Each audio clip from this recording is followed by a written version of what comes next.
All right, in the previous two videos we talked about outcome-based ethics and duty-based ethics.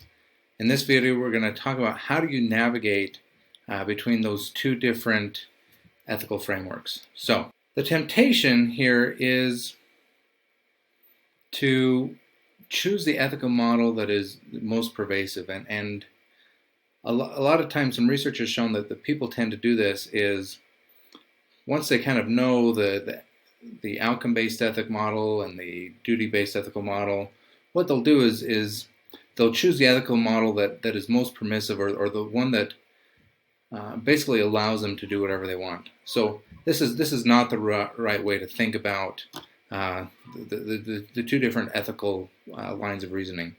What to do instead is to choose the ethical model that is most restrictive and the one that really focuses the most on having a good outcome, right? So again, the goal is not to choose the one that is most beneficial to you, but to choose the one that is most beneficial to others.